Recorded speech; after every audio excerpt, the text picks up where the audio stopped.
welcome back to SoCraftastic, or if this is your very first time here, please join the family by clicking the red subscribe button below. That way you will never miss a new video from me. I post a new one at least once a week. Also, I started a vlog channel about a month ago and I really am enjoying it, so go check that out if you have not yet, and you can see other things that I do aside from crafting. But of course, in this video, I'm about to show you how to make a gummy notebook, gummy bear. Let's go. I'm starting out with a piece of white cardstock paper, and with a ruler and a pencil I'm going to find the center of the paper both vertically and horizontally so I can find the very center point. And also, before you do this, you want to have the notebook that you're using in mind already so you don't make the image too large or too small for it. You definitely don't have to measure, but that helps me with my drawings to make them symmetrical and proportional and everything like that. And if you don't want to draw, you don't even have to draw. You can print an image out from online. But anyway, you'll see what I'm talking about in a minute about this image. So I'm drawing a gummy bear, but instead of drawing the entire thing, as you see, I did sketch out the ovals. You can barely see because it's so light. But I decided to just kind of darken half of the image, since it's going to be a mirror image anyway, and both of the sides are going to be exactly the same when I fold it. I just decided to draw one half of the image and fold the paper in half. That way I just don't have to spend as much time. So yeah, I just folded it and then I cut along the lines, and it turned into a gummy bear shape, or you can make it a teddy bear, whatever. This image does have a large fold in the center now, and that's not going to look good on the cover of the notebook, so then I decided to trace the entire image again, and then I'm going to cut that out so the page is nice and crisp and smooth. You could definitely trace an image that you've printed out or found in a coloring book, or I don't know where else you would find an image of a bear. Maybe a wooden shape from the craft store you could trace. Anyway, then I have my notebook, and I wanted the spiral to be at the top, so that's why I'm using the sketchbook. It doesn't have lines on the paper, but that's what I have. So I'm just going to trace the bear onto the back of the cover like so, and I'm going to cut it out with my scissors. If you've been watching my channel for a while, you probably have noticed that I have a ton of different pairs of scissors. I have blue and pink and red and yellow and white. Yeah, I have a lot. Anyway, once that's cut out, remove the excess pieces of the cover and just tear that gently or cut it away from the spiral like I'm doing here. Do that to both sides, and then you'll just be left with the bear. Now comes the most tedious part of the project. You have to shape the notebook. And this means, yes, you have to cut every single piece of paper that is in your notebook to be the exact same shape as the cover.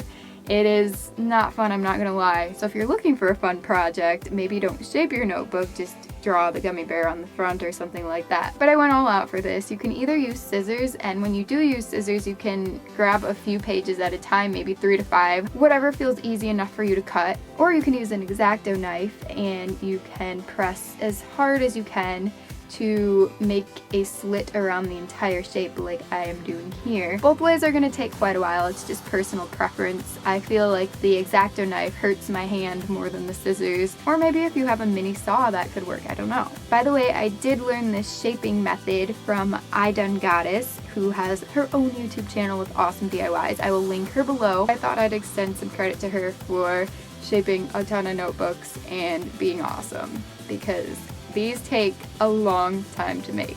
You just keep cutting and cutting and cutting and tearing away the excess pages, and some of you might be wondering what to do with all the wasted quote-unquote paper. It doesn't necessarily have to be wasted. You could use it as scrap paper, or you could just recycle it, which I know isn't actually reusing it, but it's better than throwing it in the trash.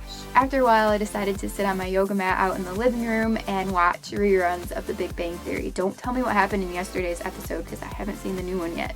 But just be very, very, very, very careful not to cut through to any surfaces that are nice, like hardwood floor or your desk. That's why I have a paper bag under this, but I'm not gonna lie, I was fairly dumb at this point and thought that one bag was enough, but it was not, and I kind of made a couple cut marks on my desk, and I'm really, really sad. So I don't know how to seal that, but definitely put maybe a cutting board underneath, like for duct tape if you are duct tapers, and continue to cut and cut and cut until you are finished and to the back cover. such relief at this point. I was so happy to be almost finished. Truth of crafting. The truth of cutting notebooks though, for real. Now it's completely cut and it looks like a bear. So cute. The pages do look a little bit scruffy around the edges, but you can clean that up by trimming it with scissors. And the reason that I tell you guys when something is a struggle or kind of stressful or not necessarily fun in my opinion is because I don't want you guys looking at this sped up footage where it seems like I finished this in 5 minutes when in reality it took maybe 2 hours or so to cut this. I didn't time it, but it took a while. So I want you guys to be aware of the truth. Just snippy snip at the edges like so and do a few pages at a time. Also want to trim down the spiral, the wire at the top, and make sure that the ends resemble the ends that are already on there. If that makes sense, you want to make it look exactly how it was when it came to you, basically. So once you cut it off, try and bend it the way that it was from the factory. And this of course makes it so the wire won't come out as you're using it down the road. Now the fun part, which I had been waiting for, and I was so excited to bring this gummy bear to life. I'm using acrylic paint and I am just going to put a coat on the entire gummy bear image. You don't have to use paint. You can of course use colored pencil, marker, crayon, anything of your choice, any coloring medium of your choice, watercolor paint.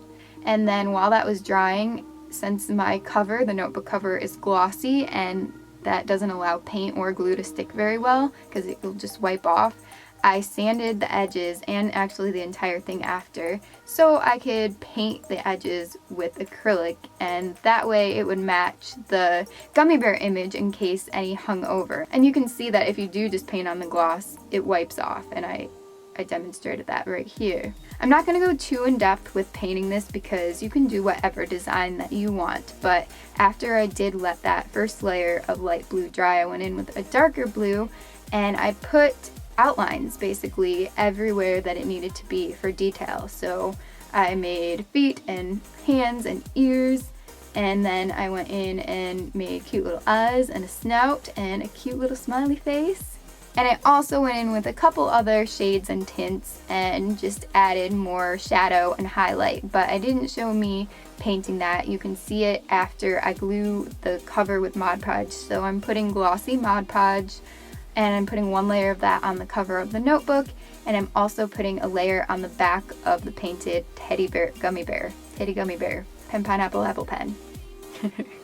I don't know what made me think of that. Just apply the image to the front and hold it down as long as you need to. You can put something heavy on top to help, and then you want to paint or apply a layer of glossy Mod Podge to the front, and I'm using glossy because it actually makes it look shiny like a gummy bear. And don't worry, this stuff dries clear and it's not going to be sticky afterwards, of course. And it helps to seal in the paint a little bit as well, so if you are taking this places, it's not going to get ruined as easily, and if a little drip of water spills on it, it's not going to get as nasty as it would if it was just plain paint.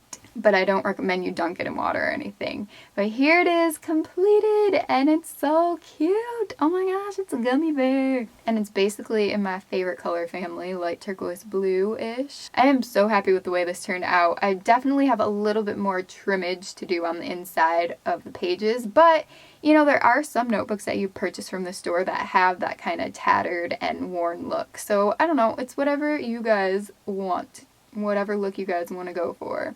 I also could paint the back blue because there's a nasty spot at the bottom where the price sticker or label was. Anyway, I hope you guys enjoyed the video, and if you did, please like and subscribe, as the little message inside says.